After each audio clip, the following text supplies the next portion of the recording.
Apa ya? Pertama, sejak kapan Anda mulai memberikan MPASI kepada anak? Sejak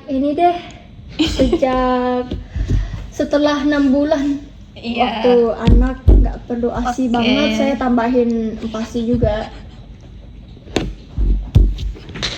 Menurut Anda, apa yang dimaksud dengan MPASI yang baik? MPASI menurut saya itu adalah Yang makanan pendamping ASI ya. Jadi kayak bukan ASI doang, tapi nutrisi kayak protein sama serat itu juga perlu. Oke. Bagaimana biasanya Anda menentukan menu makanan untuk anak? Bagaimana saya menentukan menu untuk anak? Tentu saya nggak perlu karbo doang ya untuk anak, tapi protein sama nutrisi. Protein kayak serat-serat juga, ada kayak sayur, telur, itu perlu banget untuk anak saya. Makanan apa saja yang paling sering Anda berikan kepada anak? Makanan yang sering saya kasih ke anak saya, tentu makanan yang nggak keras banget ya, tapi kayak masih mengandung serat dan protein gitu-gitu. Biasanya di blender gitu sih. Oke.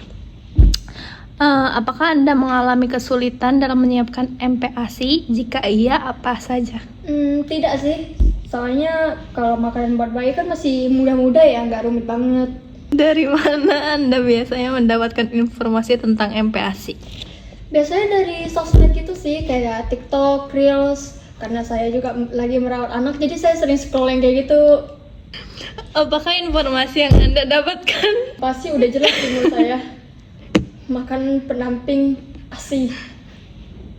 Menurut Anda, seberapa penting gizi dalam MPASI bagi pertumbuhan anak? Penting banget ya, soalnya kan bukan hanya melatih mengunyah, tapi anak-anak juga kayak harus bertumbuh lebih sehat, kayak lebih tinggi. Itu bakal jadi untung banget untuk masa depan mereka. Iya, betul. Apakah Anda memperhatikan kandungan gizi saat menyiapkan makanan anak? Sangat. Udah, itu aja. Udah ya. Oke, belum. Menurut Anda, informasi seperti apa yang paling dibutuhkan oleh orang tua terkait MPASI? Menurut saya informasinya kayak penting banget buat pertumbuhan anak ya, pasti itu penting banget. Bukan hanya karbo, walaupun murah, tapi MPASI juga tetap penting banget gitu. Jadi harus yang bernutrisi ya, Iya. yang gizinya terpenuhi. Iya. Oke, makasih.